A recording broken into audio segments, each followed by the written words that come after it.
행복한 오늘 이 자리에 나오신 모든 분들을 주님의 이름으로 환영합니다. 오늘은 이렇게 옆에 분들과 인사하기를 원합니다. 오늘은 제작되어 있습니다. 어떻게요? 행복한 오늘 소중한 당신을 만나 참 좋습니다. 옆에 있는 분 함께 인사하겠습니다. 행복한 오늘 소중한 당신을 만나 참 좋습니다. 네, 앞뒤 좌우로 섭섭치 아니하도록 인사해 주시기 바랍니다. 네, 우리 경상도 말로 하면 참 좋으니더 해야 되죠. 참 좋으니더 해야 되는데 우리가 얼만큼 좋을까 우리가 고민해 보아야 합니다. 행복한 오늘 원수도 아니고 미워하는 사람도 아니고 참 소중한 당신이 내 옆에 있음에 참 좋으니더입니다. 네, 올 한 해가 가기 전에 우리가 서로의 얼굴을만 보아도 그 미소만 보아도 참 좋다라고 고백할 수 있는 우리의 신앙의 여정이 되어야 된다 생각합니다. 사람들은 선물이라는 단어, 선물이라는 거 참 좋아합니다. 저도 선물 참 좋아합니다. 선물을 고를 때 그 사람이 무엇이 필요할까 고민하며 고르게 되는 일이기 때문에 참 귀하다 생각합니다. 그래서 그런지 그 사람의 마음이 전달되어지는 것 같아 작은 것 하나라도, 사탕 하나라도 그 마음이 전달되기에 참으로 좋은 것 같습니다. 그 기분 좋게 하는 그것이 바로 선물입니다.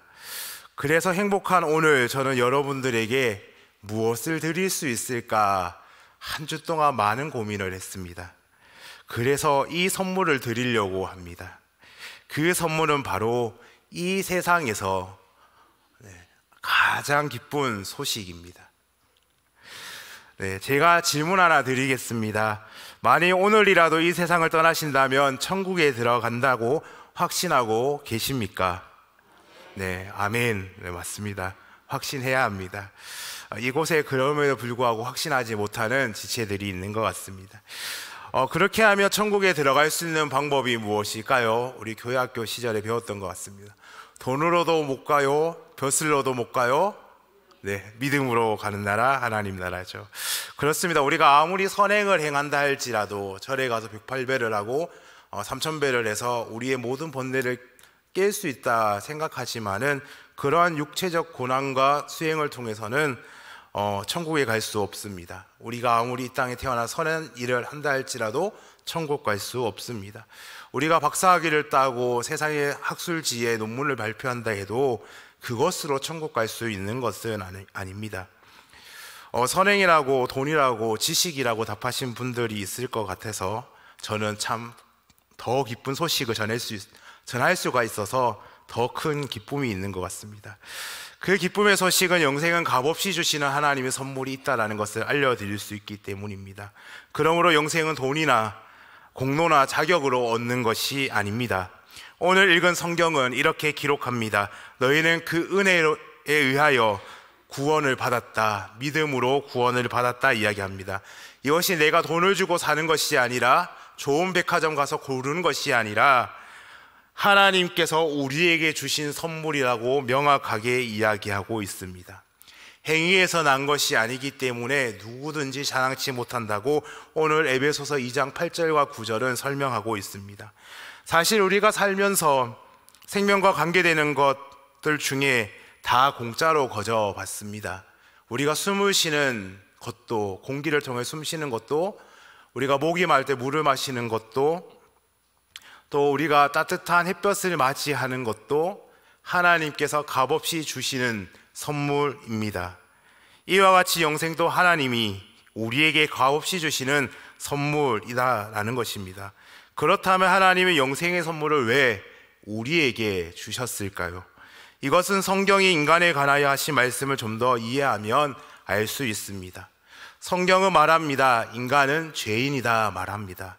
그러므로 죄인은 자신을 구원할 수 없습니다. 성경은 욕심이 잉태한 즉 죄를 낳게 되고 죄가 장성한 즉 사망을 낳는다 이야기합니다. 모든 사람이 죄를 범하였기 때문에 그 죄로 인하여 우리는 죽을 수밖에 없음을 성경은 이야기하고 있는 것입니다. 그리고 또 만일 우리가 죄가 없다고 말하면 스스로 속이고 진리 속에서 있지 않다라고 성경은 기록합니다. 그렇다면 왜 우리는 죄인일까 고민할 수 있습니다. 성경에서 왜 우리를 죄인이라 이야기하고 우리는 그 죄인이라는 말 앞에서 다른 말 하지 못할까? 성경은 첫 번째 우리의 죄에 대한 이렇게 이야기합니다. 하지 말아야 할 것이 죄이다라는 거죠. 어떤 것이 있습니까? 강도나 살인이라는 도둑질이나 간음이라는 우리가 법으로 하지 말아야 할 죄들이 있다라는 겁니다. 그리고 둘째, 해야 하는 것인데 하지 않는 것 또한 죄라 이야기합니다. 어떤 것이 있습니까? 부모님을 공경하고 형제를 사랑해야 하는데 형제를 미워하는 일이 우리 가운데 있었다라는 것입니다. 이웃을 내 몸같이 사랑해야 하는데 사랑하지 못한 죄가 우리 가운데 있었다라는 거죠. 세 번째 죄가 있습니다. 나쁜 마음이나 나쁜 생각하는 것 또한 죄라고 이야기합니다. 교만과 정욕과 미움과 탐심과 시기, 질투, 거짓말처럼 말입니다. 그러나 무엇보다도 하나님은 하나님으로 믿지 않는 것을 큰 죄로 이야기하십니다. 우리는 이러한 기준을 볼 때 하루에 몇 번 죄를 짓고 살아갈까요? 저도 수없이 많은 죄를 짓는 것 같습니다. 그렇게 본다면 하루에 수십 번, 또한 하루에 적어도 10번 이상은 죄는 짓지 않겠습니까? 성경의 기준을 볼 때 어떤 사람이 하루에 10번이나 죄를 짓는다 해도 착한 사람, 선한 사람이다 라고 이야기할 수 있을 것입니다. 그러나 그 10번, 하루에 10번 죄를 짓는다 해도 9년을 죄를 짓는다면, 90년의 죄를 짓는다면 얼마나 많은 죄가 되겠습니까? 그래서 이 세상에서 자신은 죄인이 아니라고 주장할 수 있는 사람은 절대 없습니다. 그렇다면 이런 죄인이 어떻게 영생의 선물로 받을 수 있겠습니까? 이것은 성경이 하나님에 관하여 하신 말씀을 잘 이해할 때 좀 더 명확하게 알 수 있습니다. 우리 하나님은 자비로우시고 의로우신 분입니다. 하지만 분명히 우리의 죄에 대해서 벌하셔야 되는 분이십니다. 요한일서 4장 8절의 후반절에 보면 하나님은 사랑이시다라고 이야기합니다. 그리고 출애굽기 34장 7절 하반절에 보면 반드시 보응하겠다라는 말씀을 하십니다.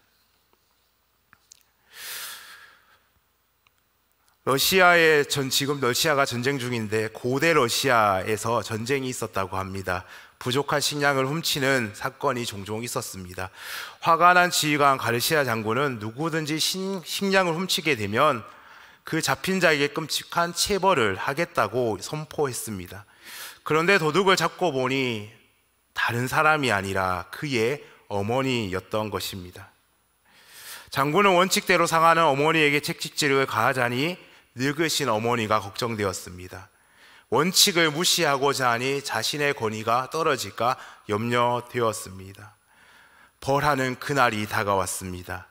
그리고 그 형벌장에 그 가르시아 장군이 앞에 나아갑니다. 그리고 자신의 옷을 벗었습니다. 어머니 대신 그 장군이, 아들인 그 장군이 어머니를 대신하여 벌을 다 맞게 됩니다. 그는 어머니 대신 채찍을 맞음으로써 어머니에 향한 사랑을 실천했을 뿐 아니라 동시에 죄인을 처벌하는 공의도 실천하게 된 것입니다. 이처럼 자비로우시고 의로우신 하나님이 우리의 죄의 문제를 예수 그리스도를 통해서 단번에 해결해 주셨습니다. 이 예수 그리스도는 참 하나님이시며 동시에 참 인간이십니다. 예수 그리스도는 우리에게 영생의 선물로 주시기 위하여 십자가에 죽으심으로 우리의 죗값을 대신 치르시고 부활하셨습니다. 네, 그렇습니다. 네, 제 손에 있는 이 책에 우리의 모든 행위가 기록되었다고 생각해 봅시다. 지금부터 태어난 모든 행위가 기록되어 있습니다. 모든 말이 기록되어 있습니다. 모든 행위가 낱낱이 기록되어 있습니다. 성경은 어느 날 이 책이 반드시 하나님 앞에 펴질 것을 이야기합니다. 그리고 이 행한 대로 심판받게 될 것을 성경은 이야기하고 있습니다. 그런데 바로 이 책에 적힌 나의 죄가 큰 문제가 됩니다. 하나님은 저를 사랑하시기 때문에, 이곳에 모인 모든 분들을 사랑하시기 때문에 여기 적힌 모든 죄와 행위와 모든 것들을 심판하셔야 되지만, 이 문제를 해결하기 위해서 하나님은 그의 아들 예수 그리스도를 보내주심으로 여기 있는 모든 문제를 그분에게 맡기십니다. 그리고 우리에게 죄를 묻지 않겠다라고 이야기해 주십니다. 성경은 우리가 다 양 같아서 그릇 행하였다 이야기합니다. 각기 제가 길로 갔다 이야기합니다.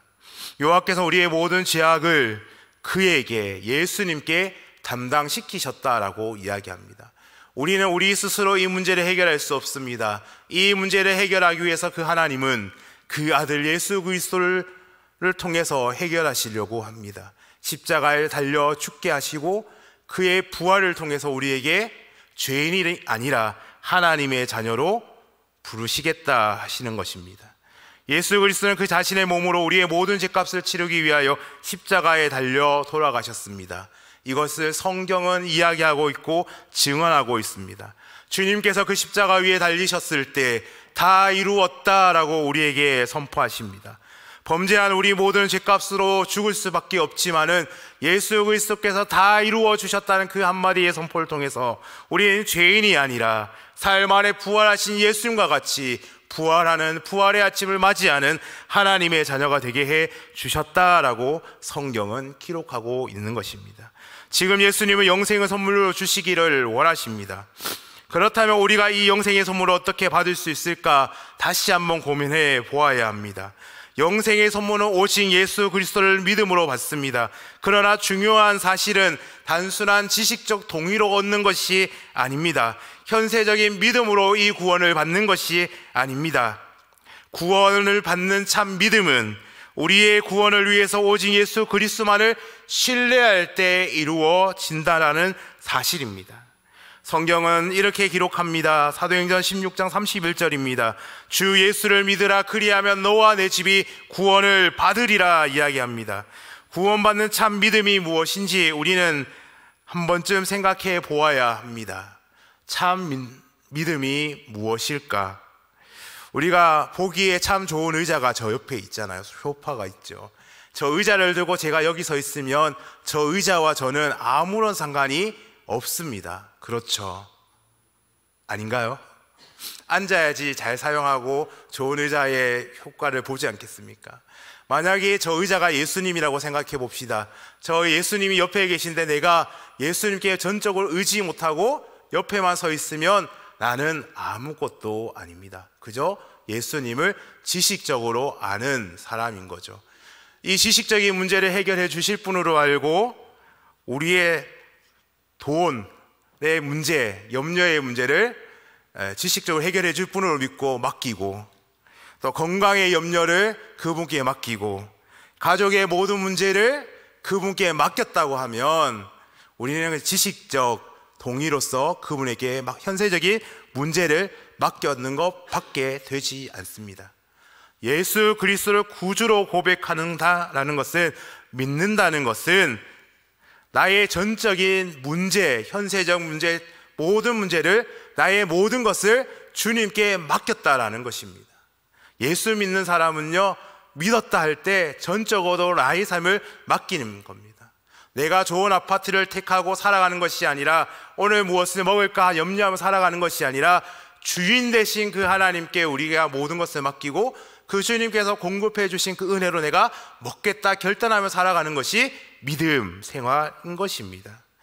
그래서 성경은 우리에게 날마다 좋은 것을 가르칩니다. 그것이 하나님과 동행하는 삶입니다. 이 영생의 선물을 받은 우리는 그 하나님과 동행하는 복을 받게 됩니다. 그렇기 때문에 오늘 행복한 오늘이 되는 것입니다. 이것을 알지 못하고 깨닫지 못하면 우리는 행복하지 못합니다. 이스라엘이여 너는 행복자로다. 왜 행복자입니까? 하나님이 너와 함께하지 않느냐라는 겁니다. 우리는 염려하며 살아갑니다. 사람의 말에 상처받습니다. 사람 때문에 힘듭니다. 환경 때문에 힘듭니다. 그러나 우리가 바라보는 것은 그 환경의 문제가 아니라 그 환경 뒤에 숨겨진 하나님의 일하심을 바라볼 때 우리는 그분과 동행하게 된다는 것입니다. 세상의 많은 사람들은요, 지금의 문제를 두고 염려합니다. 내일 해결되어야 되는 문제를 보고 두려워합니다. 예수 믿는 우리가 행복하고 두렵지 아니하고 걱정하지 않는 것은 만유보다 크신 하나님께서 우리와 함께 하시기 때문에, 나의 모든 염려를 그분께 맡겼기 때문에 나는 하나님의 일하심을 바라봅니다. 나는 기대가 있기 때문에 기도하고 기대하며 기다리는 것이지 않습니까?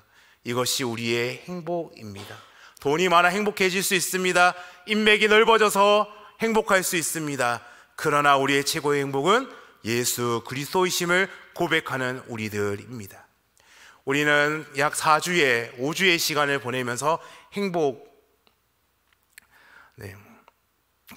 함께라서 행복합니다 라는 주제로 생명나무 잔치를 쭉 이어오고 있습니다. 오늘 오전 1부와 2부, 3부 시간을 보내었습니다. 우리가 이 잔치를 하면서, 준비를 하면서, 기도를 하면서 우리가 많은 인원을 채워야 되겠다는 부담보다 우리가 1년에 한 번 예수 그리스도의 복음의 확신을 가지고 우리의 입을 열어 그 복음을 전하는데 힘써보자는 마음으로 장기 결석하시는 교우들도 연락을 하고, 또한 새 교우들에게 복음을 전하고 5주의 시간을 함께 보내었습니다. 하나님께서 우리에게 주신 기회라고 생각합니다. 늘 말로만 행복합니다가 아니라 내가 행복한 그것, 예수 믿고 행복한 그것을 우리 교우들에게 다시 한번 복음을 전하는 그 일에 우리가 함께 했다라는 그 즐거움이 있었다라고 저는 생각되어집니다.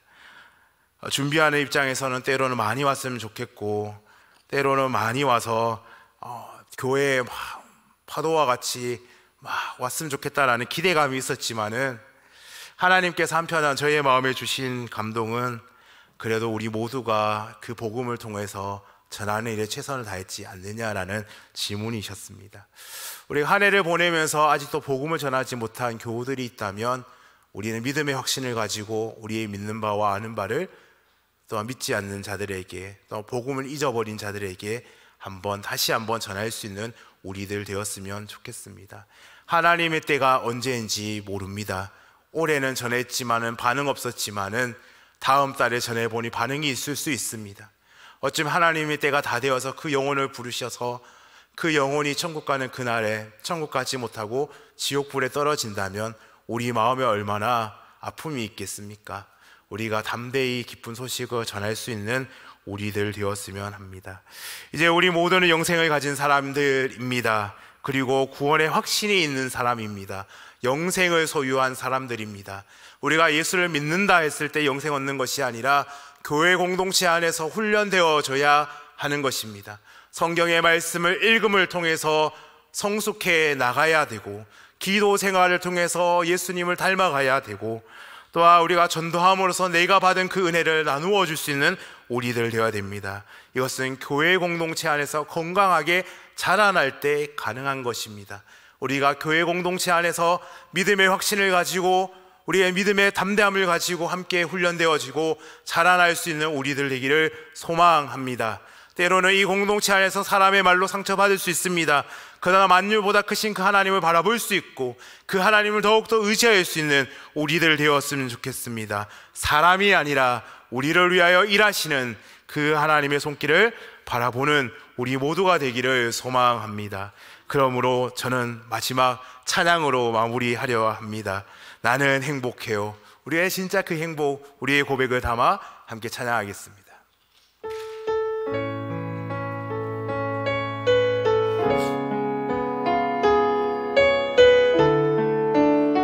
함께 고백합니다. 주님 한 분밖에는, 주님 한 분밖에는 아는 사람 없어요. 아는 사람 없어요. 가슴 깊이 숨어 있는 주를 사랑하는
약속한 이 없어요.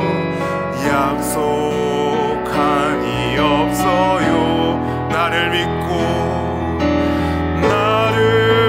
믿고 따르는 자판서